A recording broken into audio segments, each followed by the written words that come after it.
Bonjour, bienvenue sur la chaîne de 2RDev pour ma deuxième vidéo en programmation C#, la programmation langage Windows.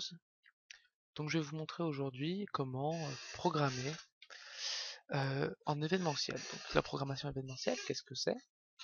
C'est programmer de façon à ce que quand nous faisons quelque chose, il y ait une interaction. Quand on clique sur un bouton, quand on check une case, quand on fait une modification. Bref, à chaque événement.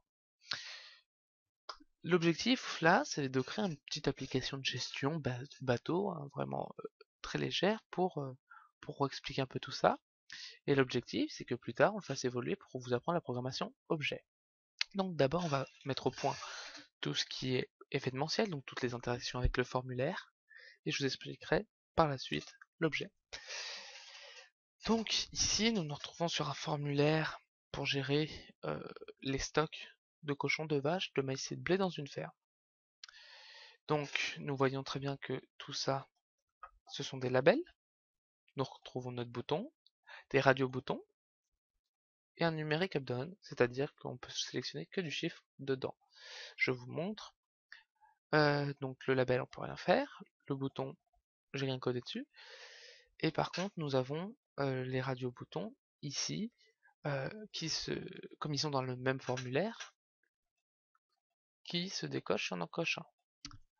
Si vous mettez par exemple un panel, que vous mettez deux radio-boutons là et un autre hors du panel, ils vont pas se déchecker l'un l'autre, du moins c'est pas très français, ils vont pas, là vous voyez ils se désélectionnent l'un l'autre, s'il y en avait un dans une autre zone, donc dans un panel différent, ils ne le feraient pas, parce que c'est ciblé par les zones. Là nous sommes dans un formulaire, c'est très simple, donc je vous embrouille peut-être un peu, mais on va globaliser l'ensemble, je vais vous montrer. Donc le problème, c'est que là nous avons ça, mais que par exemple on pourra vouloir mettre d'autres radio-boutons, d'autres trucs, et vous par exemple vous n'utiliserez pas les radio-boutons. Donc moi, vous voyez, il y a un exemple de code. Ce code-là, je vais vous l'expliquer. C'est que si vous mettez des checkbox, les checkbox, ce sont souvent utilisés quand vous devez faire plusieurs choix. Sauf que des fois, on les utilise pour un seul. Si on veut que la checkbox soit quand elle est sélectionnée, donc là, si la checkbox est sélectionnée, donc .checked, nous ce qu'on veut, c'est que tout le reste soit désélectionné, peu importe lequel. Donc voilà, donc je supprime ça vu que ça sert à rien. Donc si jamais nous...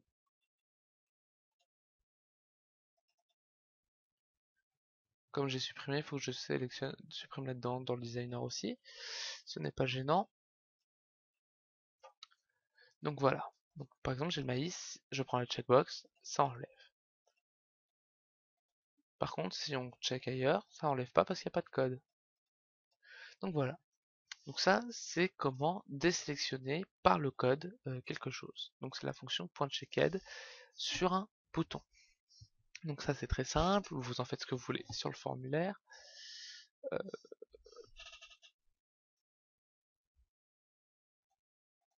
Donc voilà. Alors là, on va encore avoir le problème dans le designer.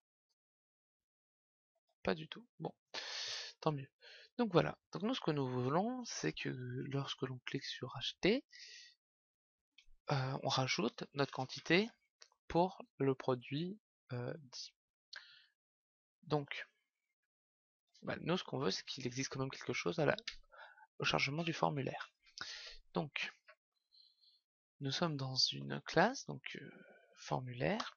Vous avez votre formulaire et dedans, vous déclarez vos variables parce qu'elles vont vous servir sur tout le formulaire.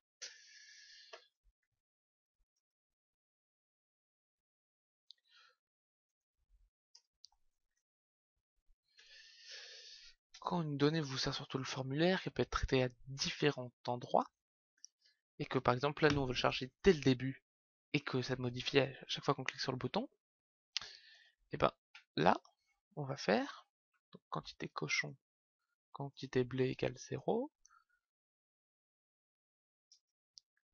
quantité cochon égale, on va commencer avec 5 cochons.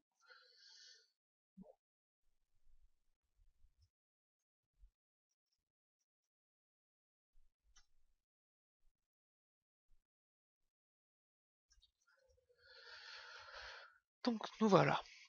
Donc nous on veut les charger dans les labels, parce qu'on veut l'afficher. Donc c'est très simple. Si vous vous souvenez, je crois vous l'avoir montré dans la vidéo précédente. Vous faites label blé par exemple, point texte. Donc c'est-à-dire que le label blé, nous on veut la quantité, c'est la quantité. Donc c'est lbl quantité blé égale quantité blé point toString, car nous nous retrouvons dans une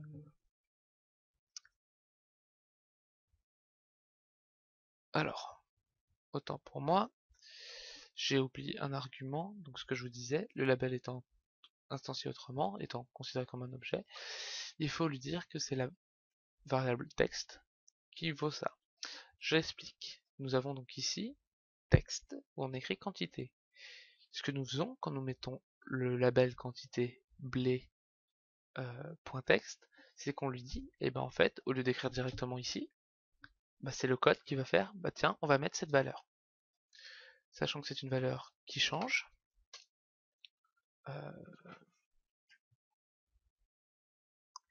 c'est plus pratique. Alors, nous avons pour tous les labels,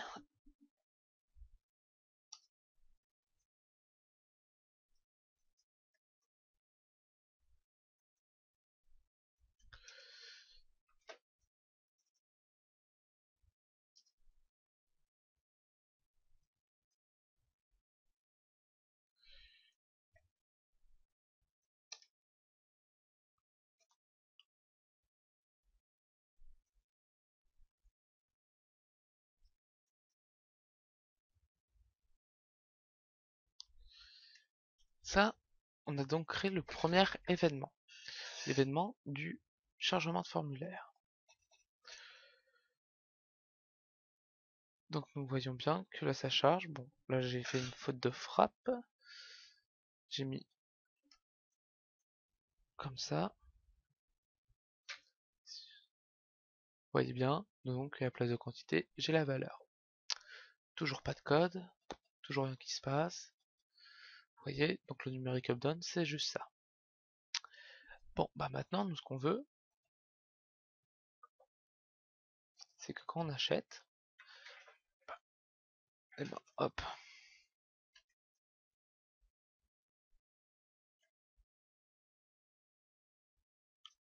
Alors d'abord, on va récupérer la quantité d'ajout. Combien on va ajouter? Quantité ajout est égale donc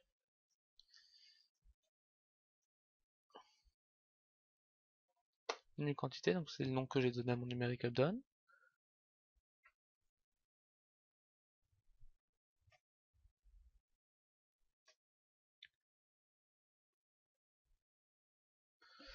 Alors,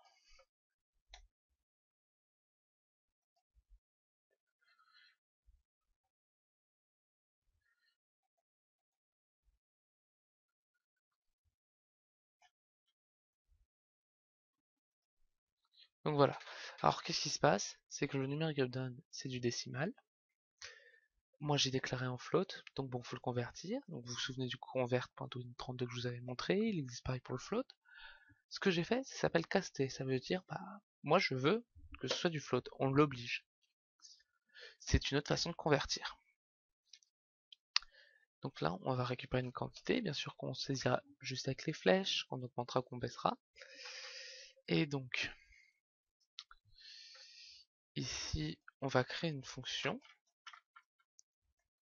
public fonction, afficher quantité.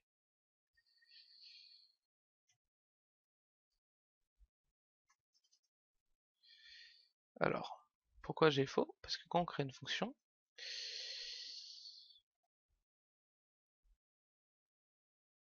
quand on crée une fonction, j'ai mélangé avec un autre truc, excusez-moi. Donc voilà, Je vous explique. Quand nous créons une fonction, il faut dire qu'elle est publique ou private. Nous, on va même la mettre en private. Ça veut dire qu'on peut l'utiliser que dans le formulaire et pas de l'extérieur. Void signifie qu'il n'y aura aucun type de retour. Donc il n'y aura pas de return. Affiche quantité, c'est notre nom, donc on va appeler la fonction. Et là-dedans, on met les arguments que la fonction pourrait avoir besoin. Donc ici, on a besoin de rien, donc on laisse comme ça. Et ben nous, ce qu'on va faire, c'est ça. CTRL X, CTRL V. Et ici, on va appeler la fonction.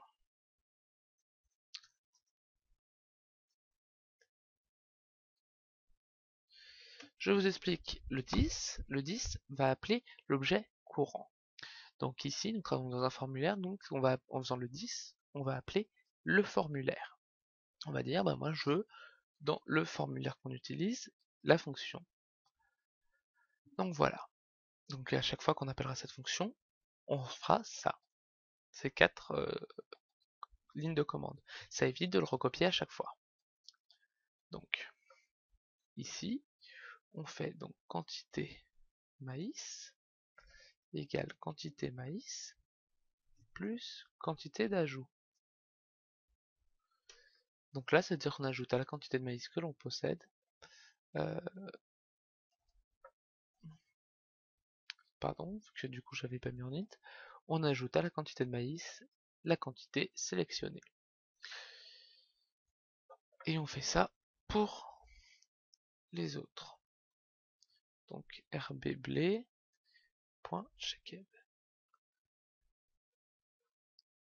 égale quantité blé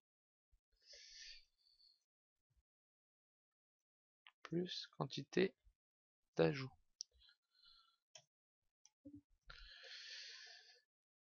Donc là, on va vous montrer.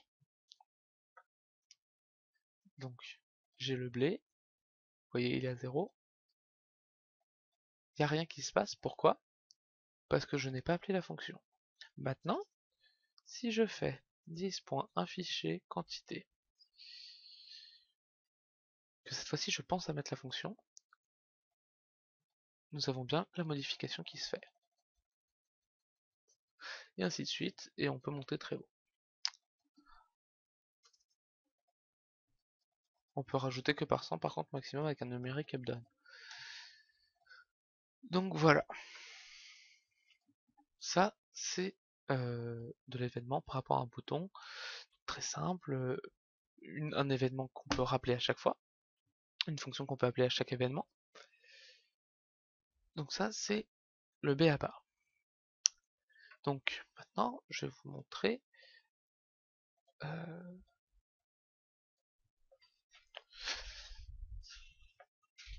un événement, par exemple.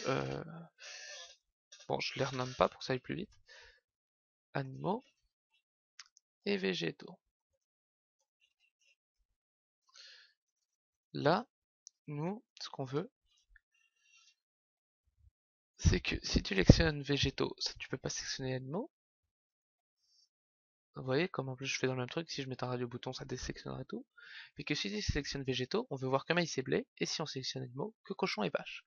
Pour cela, premier argument, donc if checkbox 2.checked, donc on vérifie bien que c'est check, et parce qu'on va faire d'abord, c'est rendre ça invisible. Donc on appelle ça .visible, égal true ça veut dire visible, et égal false, invisible. Donc ça, c'est le premier. Ensuite, nous on veut donc le checkbox 2, si je me trompe pas, c'est les végétaux, c'est ça. Donc ça veut dire que RB cochon .visible est égal à false et que RB vache .visible est égal à true, à false, je veux dire. Cependant, je vais vous montrer un truc. C'est que si on inverse, tac, CTRL C, CTRL V,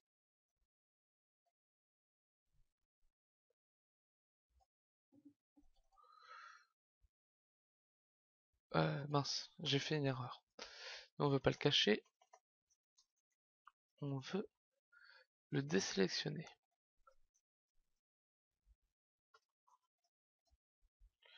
Donc on le désélectionne et on rend invisible. Donc là c'est RB blé et RB maïs. Donc voilà, donc je vais vous montrer qu'il y a un petit problème à ce niveau-là. Je sélectionne animaux, ils disparaissent. Je sélectionne végétaux, ça disparaît. Bah, ce qu'il faut faire, c'est que vous les rendre visibles.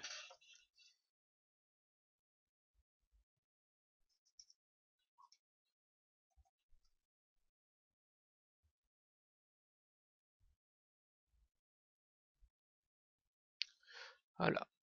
Faut bien penser donc à remettre visible par la suite les radios boutons qui nous intéressent. Donc vous pouvez gérer des affichages comme ça. Végétaux, animaux. Et vous pouvez même faire en sorte que au chargement,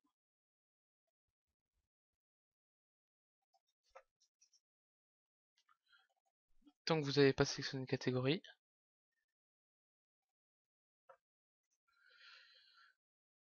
vous n'avez rien sélectionné, rien n'est visible. Par contre, si vous cliquez, il va y avoir une erreur. Du moins, pas d'erreur proprement parlé, pas de plantage. Mais vous voyez, là il se passe rien. Et vous voulez quand même qu'il y ait un message pour l'utilisateur. Donc là, vous faites un if que j'ai pas montré encore. .checked.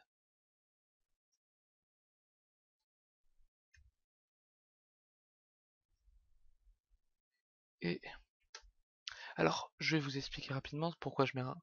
Vous pouvez mettre point d'exclamation égal pour dire différent de true ou mettre égal false. Ça fonctionnerait, sauf que quand on fait point checked et qu'on ne met pas d'argument derrière, par défaut il va vérifier si c'est vrai. En rajoutant un point d'exclamation devant, il va vérifier que c'est faux. On inverse. C'est ce qui permet donc de faire la condition false plus simplement.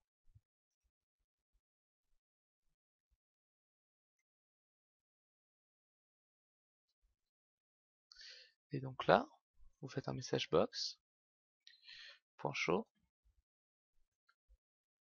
rien n'a été saisi.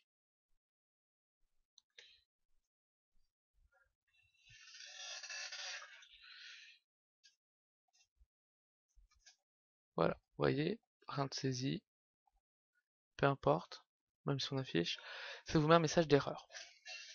Donc comme ça, vous pouvez faire des vérifications. Donc je récapitule. Point d'exclamation avant, un truc booléen, c'est que ça va vérifier si c'est faux. S'il n'y a rien, on vérifie que c'est true. Donc c'est vrai. Ici, donc nous avons le force, on convertit par la force, on cast, donc on dit peu importe ce que c'est, on le convertit en float, c'est du float. Le point visible permet de rendre quelque chose visible ou non. Le point checked vérifie si c'est checké. Point texte pour modifier l'affichage d'un label ou de ce qui peut s'afficher dedans. Donc voilà. Donc là, ça a été de l'événementiel. Donc là, vous avez vu que quand on double, on pouvait faire des comptes check sur un bouton. Vous pouvez faire quand ça change. Vous pouvez faire par exemple dans une liste box. Je vais vous montrer rapidement. Ce sera la dernière chose que je vous montrerai dans cette vidéo. Le même principe que là. Vous faites une liste box.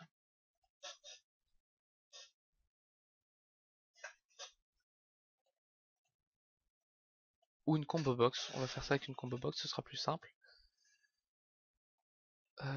Tac.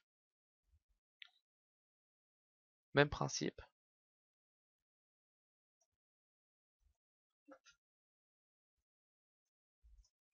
Par contre, là, comme vous faites déjà un choix,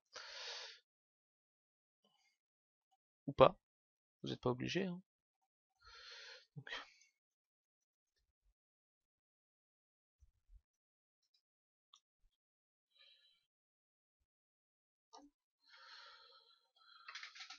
Do,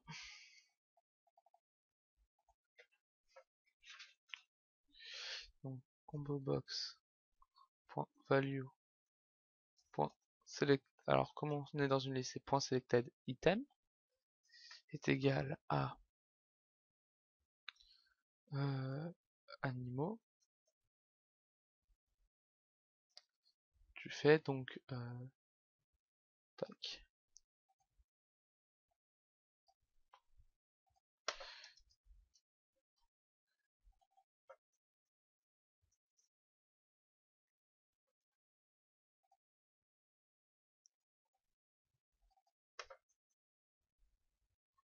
On va éviter tout problème à cause des accents. Pop.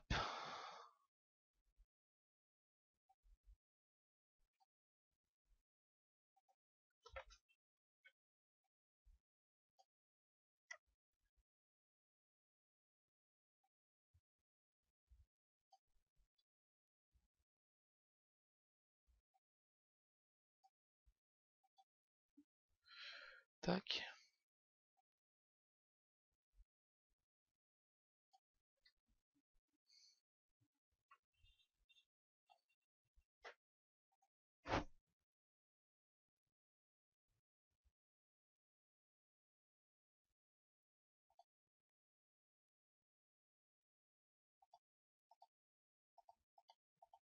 Ouais. Après, comme on a sélectionné animaux par départ, de base, euh, vous pouvez faire une modification avant, au tout début, mais donc vous pouvez, comme vous voyez, euh, quand vous modifiez ça, vous pouvez faire un affichage différent. Donc tout est modifiable, il suffit de double-cliquer, donc vous pouvez faire quand on clique là-dessus.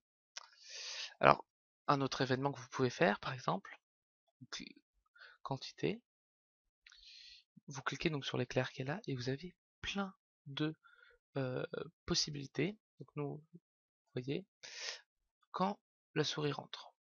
Tac. Ça veut dire,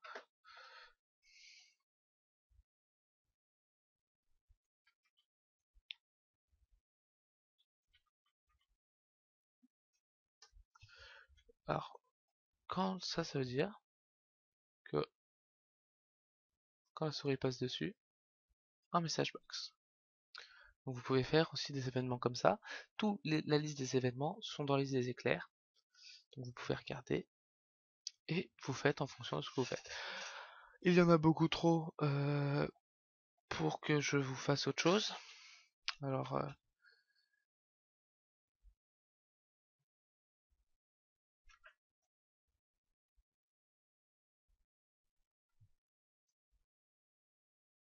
vous pouvez modifier la couleur.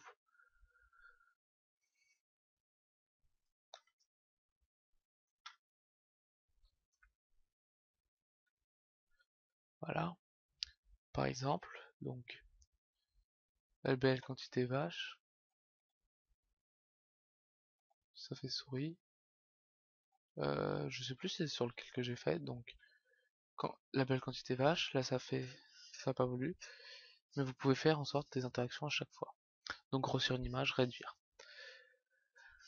Donc j'espère que cette vidéo vous a aidé. Je sais que j'étais un peu cafouillis. Donc si jamais vous avez quelque chose à redire, n'hésitez pas à le mettre en commentaire. Pouce vert si vous aimez, pouce rouge si vous n'aimez pas, avec s'il vous plaît un commentaire pour m'expliquer, pour m'améliorer. Donc voilà, je reviendrai dans une prochaine vidéo pour l'objet, je pense. Je pense qu'on passera directement à l'objet. Euh, pour moi, après les programmations événementielles est assez simple. Il faut connaître quelques fonctions comme le for each pour lire des listes et tout. Donc je ferai peut-être une vidéo sur tout ce qui est collection, mais ce n'est pas sûr. Je passerai soit à l'objet, soit aux listes. Donc voilà. Mettez en commentaire si vous voulez ce que vous préférez faire d'abord. Puis j'espère pouvoir vous aider au mieux. Merci en tout cas. Au revoir.